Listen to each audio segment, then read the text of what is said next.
10 août 1899. Beauté de la simplicité. Ce matin, quand mon doux Jésus est venu, il m'a transporté hors de mon corps et a ensuite disparu. Étant seul, j'ai vu 2 candélabres de feu qui descendaient du ciel pour ensuite se fractionner en de nombreux éclairs et en une pluie de grêle s'abattant sur la terre, occasionnant de grands tourments pour les plantes et les hommes. L'aurore et la véhémence de l'orage étaient telles que les gens ne pouvaient ni prier, ni retourner à leur domicile. Comment dire la peur que j'éprouvais? Je me suis mise à prier, afin d'apaiser le courroux du Seigneur. Quand il est revenu, j'ai remarqué qu'il tenait en main une barre de fer, au bout de laquelle il y avait une boule de feu. Il me dit: « J'ai longtemps retenu ma justice, et c'est avec raison qu'elle veut sévir sur les créatures qui ont osé détruire toute justice. Oh oui, je ne trouve aucune justice en l'homme. Il s'est totalement contrefait par ses paroles et ses actes. Tout en lui n'est que fraude et injustice, dont son cœur est à ce point envahi qu'il n'est plus qu'un fatras de vices. Pauvres hommes, comme vous vous êtes avilis. » Tout en parlant, il se mit à faire tourner la barre dans sa main, comme s'il allait blesser quelqu'un.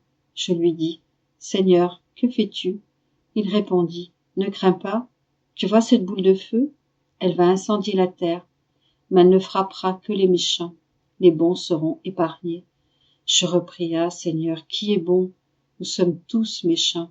Je t'en supplie, tourne ton regard, non pas vers nous, mais vers ton infinie miséricorde. Ainsi tu seras apaisé. » Jésus poursuivit: « La justice a pour fille la vérité. Comme je suis l'éternelle vérité, et que je ne peux induire en erreur, ainsi l'âme juste fait briller la vérité dans tous ses actes. Puisqu'elle possède la lumière de la vérité, si quelqu'un tente de la tromper, elle débusque immédiatement la tromperie, et avec cette lumière, elle ne trompe ni son voisin, ni elle-même, et ne peut être trompée. La justice et la vérité ont pour fruit la simplicité, qui est une autre de mes qualités. Je suis tellement simple que je peux pénétrer partout, et que rien ne peut m'arrêter. Je pénètre le ciel et les abîmes, le bien et le mal. Même en pénétrant le mal, mon être ne peut se salir, ni recevoir le moindre ombrage. Il en est de même pour l'âme, qui par justice et la vérité possède le magnifique fruit de la simplicité. Cette âme pénètre le ciel, pénètre les cœurs, pour les conduire à moi, et pénètre tout ce qui est bon. Quand elle se trouve parmi les pécheurs, et qu'elle voit le mal qu'ils font, elle n'en est pas salie, car par sa simplicité, elle écarte promptement le mal. La simplicité est si belle que mon cœur est profondément touché par un seul regard d'une âme simple. Cette âme fait l'admiration des anges et des hommes.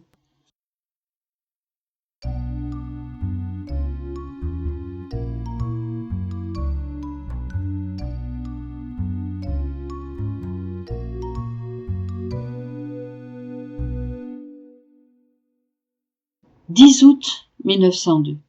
Privation, lamentation et nécessité des châtiments. Je me trouve extrêmement affligé à cause de la perte de mon suprême bien. Mon cœur en est continuellement lacéré et en subit une mort continuelle.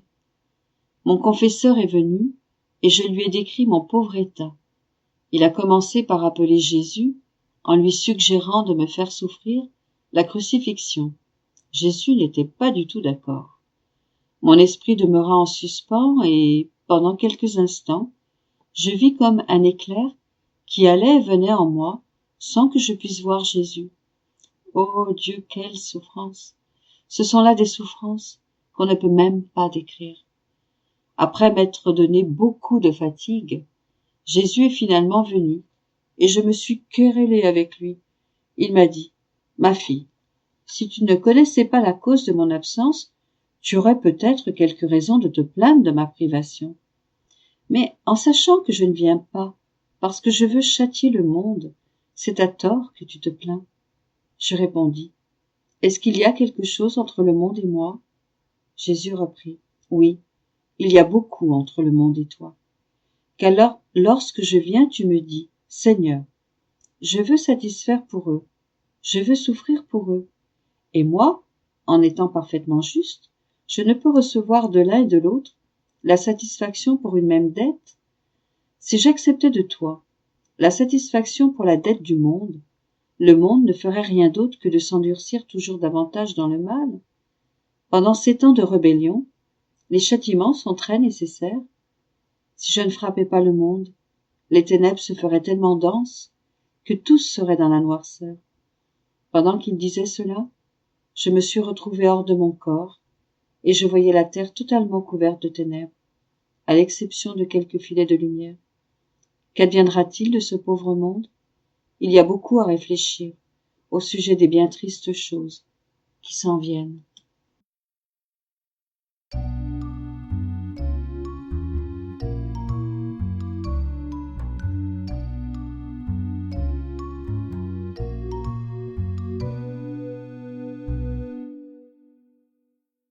« 10 août 1904. Dieu connaît le nombre, la valeur et le poids de toutes les choses créées. J'étais dans mon état habituel et en compagnie de mon ange gardien, je visitais des églises en faisant un pèlerinage à Jésus dans le Saint-Sacrement. À l'intérieur d'une des églises, j'ai dit: « Prisonnier d'amour, tu es seul et abandonné, et je viens te tenir compagnie. Et pendant que je te tiens compagnie, je veux t'aimer pour ceux qui t'offensent, te louer pour ceux qui te méprisent, te remercier pour ceux en qui tu déverses tes grâces et qui ne te rendent pas le tribut de la reconnaissance, te consoler pour ceux qui t'affligent, réparer pour toute offense à ton égard. En un mot, je veux faire pour toi tout ce que les créatures te doivent, parce que tu demeures toujours dans le très saint sacrement. Je veux répéter cela autant de fois qu'il y a de gouttes d'eau et de grains de sable dans la mer. » Pendant que je disais cela, toute l'eau de la mer devint présente à mon esprit, et je me suis dit: ma vue ne peut pas saisir l'immensité de la mer, ni connaître la profondeur et le poids de ces immenses eaux. Le Seigneur sait tout cela. Et je restais là, tout émerveillé. À ce moment, Jésus béni me dit: sotte que tu es, pourquoi tant t'émerveiller? Ce qui est difficile et impossible pour la créature est possible et facile, et même naturel pour le Créateur. C'est comme pour quelqu'un qui, regardant d'un coup d'œil des millions et des millions de pièces de monnaie, se dirait: elles sont innombrables, qui pourrait les compter? Mais celui qui les a placées là peut immédiatement dire: il y en a tant, elles valent tant, elles pèsent tant. Ma fille, je sais combien de gouttes d'eau j'ai placées dans les mers, et personne ne peut changer cela, pas même une seule goutte. Je dénombre tout, je pèse tout, et j'évalue tout. Et il en est ainsi pour toutes les autres choses. Quelle merveille y a-t-il donc en ce que je sache tout? En entendant cela, mon émerveillement a cessé, et je me suis plutôt émerveillée de ma stupidité.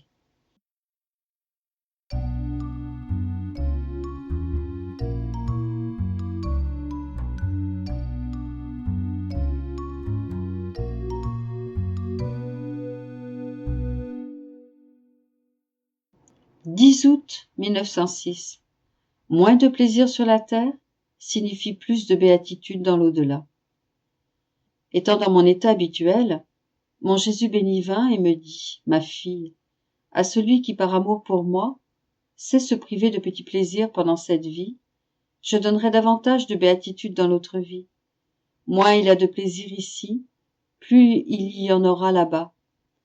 Compte le nombre de privations que tu as souffertes à cause de moi, durant ces 30 dernières années au lit. À cause d'elles, combien plus de béatitude je te donnerai au ciel? Je lui répondis: mon seul bien, que dis-tu? Je me sens honorée et endettée envers toi, parce que tu me donnes l'occasion de me priver par amour pour toi. Et tu dis que tu vas me donner beaucoup de béatitude? Il reprit: c'est exactement cela.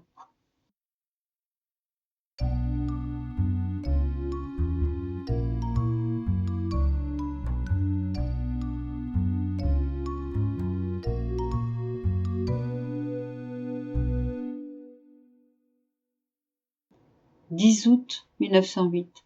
L'amour ne dit jamais assez. Étant dans mon état habituel, j'étais inondée d'amertume et de privation.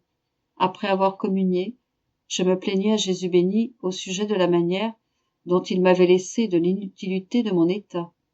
Avec compassion, il me dit: Ma fille, rien n'a altéré les cadeaux que nous avons échangés entre nous, car leur valeur réside dans leur origine.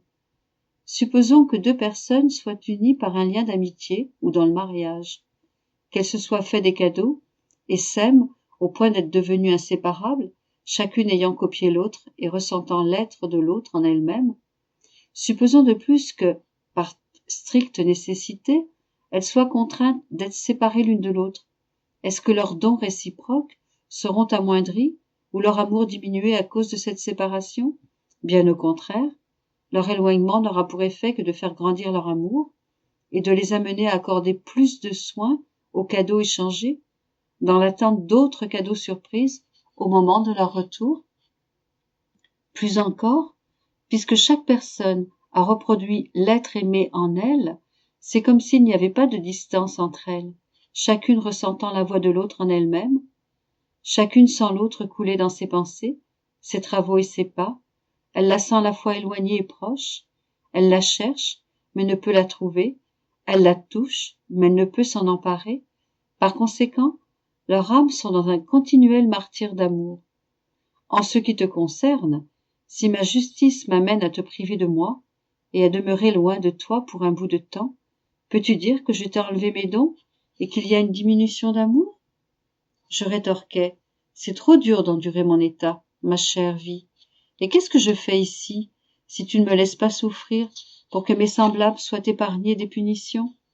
Tu m'as dit plusieurs fois que tu empêcherais la pluie, et il ne pleut plus. Ainsi, rien ne peut te faire échec. Tout ce que tu dis, tu le fais.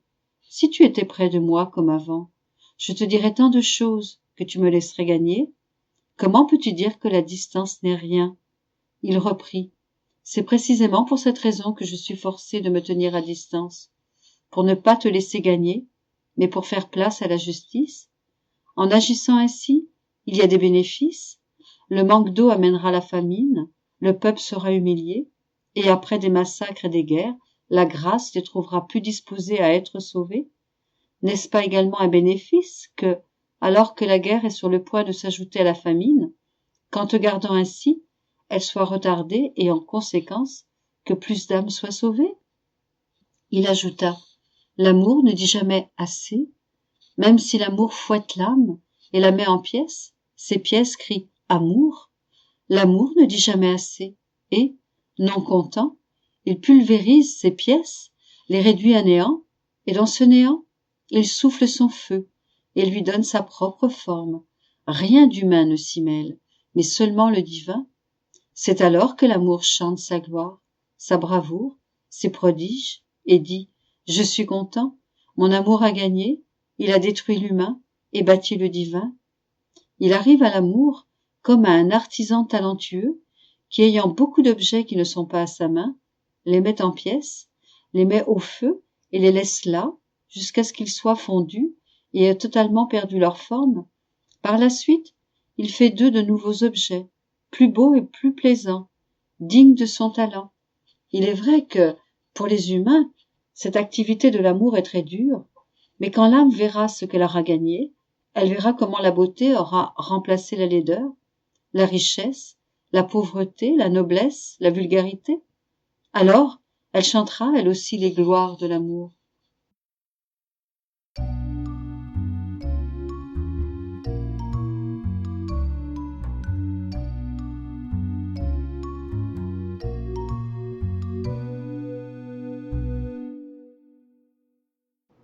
« 10 août 1916. Dans la divine volonté, nos souffrances accompagnent celles de Jésus. Poursuivant dans mon état habituel, je me sentais tout affligée à cause de la privation de mon aimable Jésus. Je me plaignais, en lui disant que chaque privation qu'il me faisait subir était une mort qu'il m'ajoutait, une mort cruelle, puisque tout en me sentant mourir, je ne mourrais pas. Je lui dis: comment peux-tu avoir le cœur de m'accabler de tant de morts? Jésus me répondit: ma fille, ne te décourage pas.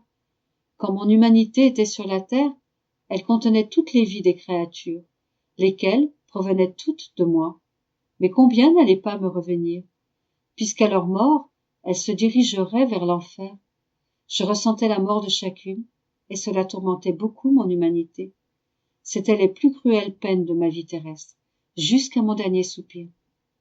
La peine que tu ressens, à cause de ma privation, n'est qu'une ombre, en comparaison de celle que je ressentais, à cause de la perte des âmes. Par conséquent, donne-moi ta peine, pour adoucir la mienne. Laisse couler ta peine dans ma volonté, où elle rejoindra la mienne, et agira pour le bien de tous, en particulier de ceux qui sont près de tomber dans l'abîme. Si tu la gardes pour toi, des nuages se formeront entre toi et moi. Le courant de ma volonté sera brisé entre toi et moi. Ta peine ne rencontrera pas la mienne. Tu ne seras pas capable de te diffuser pour le bien de tous, et tu sentiras tout le poids de cela. D'un autre côté, si tu t'efforces de laisser couler toutes tes souffrances dans ma volonté, il n'y aura pas de nuages entre toi et moi. Tes souffrances t'apporteront de la lumière et ouvriront de nouveaux canaux d'union, d'amour et de grâce.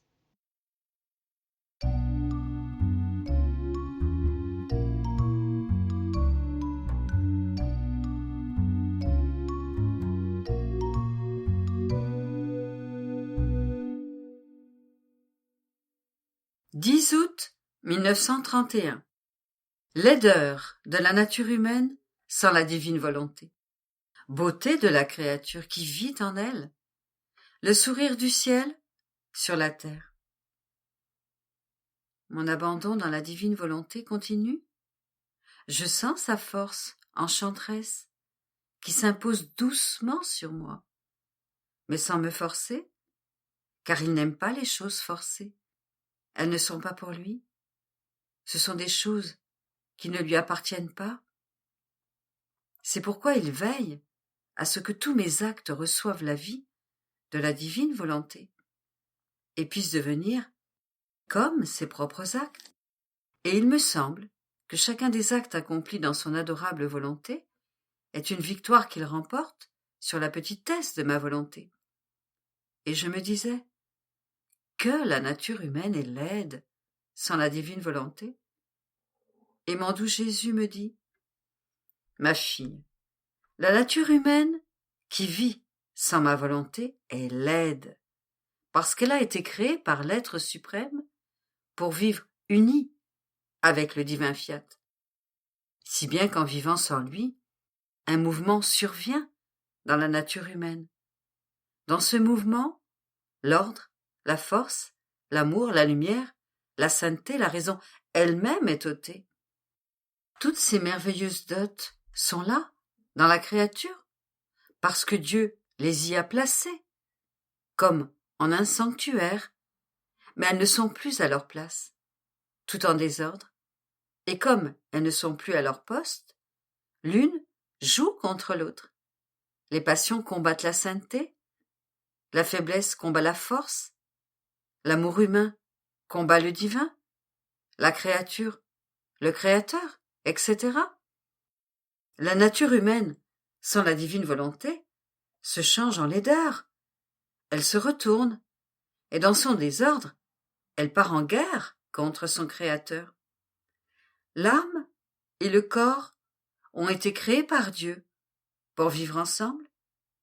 Si le corps voulait avoir une vie séparée de l'âme, ne subirait-il pas une triste transformation au point de ne plus reconnaître ce qu'il était? Dans la création de l'homme, notre divinité a fait participer notre infinie sagesse, celle d'un artisan expert qui possède toute la science et tout l'art de créer, et qui voit, dans son omniscience, que pour que cet homme puisse être notre honneur et digne de l'œuvre de nos mains créatrices, de notre gloire et de la sienne aussi, il doit être formé d'un corps et d'une âme, et chargé de notre volonté comme vie première de l'âme et du corps. De sorte que ce qui est l'âme pour le corps, notre volonté devait l'être pour l'un et pour l'autre. C'est pourquoi la créature a été créée et a eu son commencement.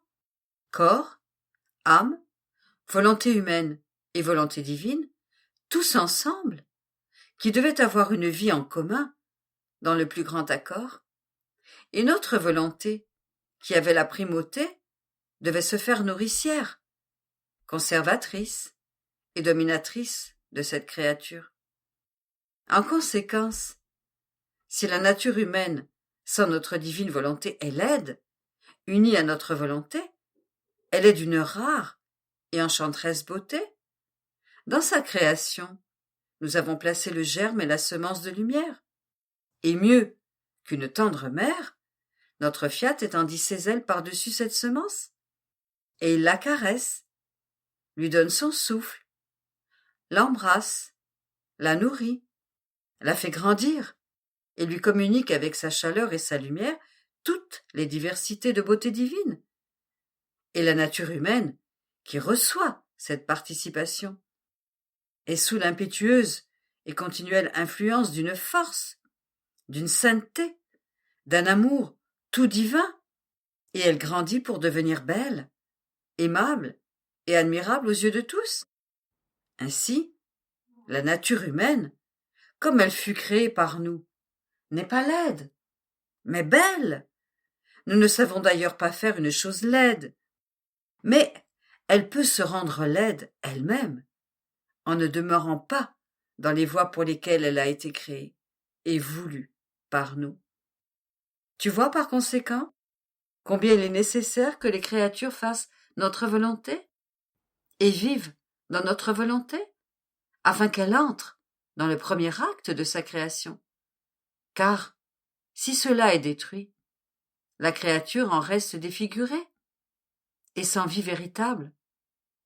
Toutes les choses ont été créées isolées, et tout le bien consiste à se conserver, comme elles furent créées par Dieu. Il en va ainsi pour les sciences.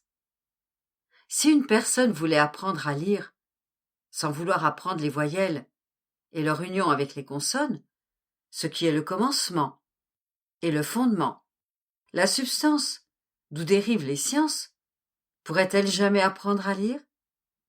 Elle pourrait se passionner pour les livres, mais sans jamais apprendre. Tu vois, par conséquent, les lignes nécessaires à suivre concernant la façon dont les choses ont été formées au commencement de leur existence, si on ne veut pas passer du beau au laid, du bien au mal, de la vie à la mort.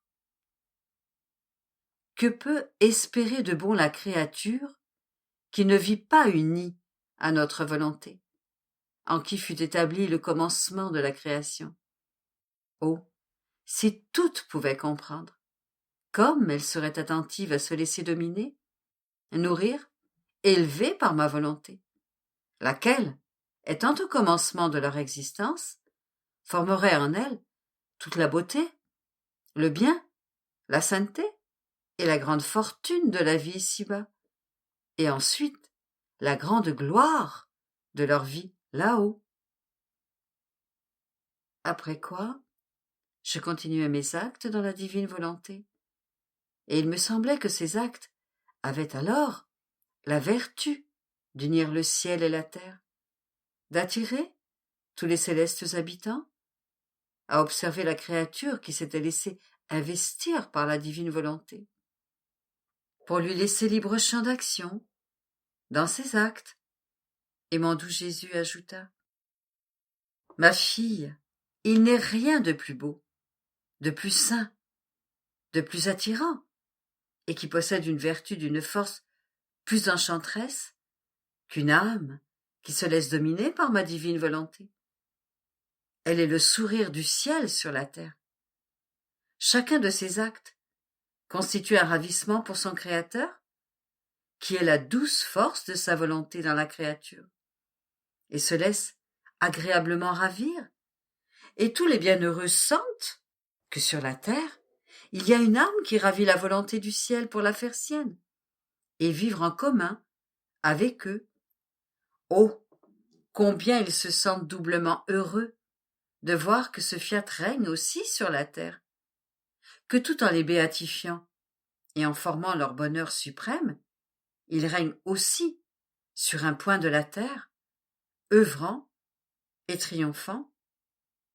L'on voit, par conséquent, sur ce point de la terre, une nuée du ciel, une divine volonté à l'œuvre, un sourire de la patrie céleste, qui attire l'attention de tout le ciel pour qu'il la défende et jouisse de ce sourire que forme la divine volonté dans cette créature. Parce que les saints sont inséparables de tous ces actes et participent selon leur mérite, puisque les actes accomplis dans ma divine volonté sont autant de chaînes d'amour qui courent entre le ciel et la terre, et qu'ils les aiment toutes, sans exception. Et comme la créature les aime toutes, elle est pour tout le monde la bienvenue. Par conséquent, ma fille, sois attentive, vole, cours toujours dans mon divin vouloir, afin de former le sourire du ciel sur la terre. Il est beau de voir le sourire du ciel, mais comme le bonheur et le sourire sont ses propriétés, la terre est rendue plus belle, plus attirante, parce que le sourire céleste que ma divine volonté forme dans la créature n'est pas sa propriété.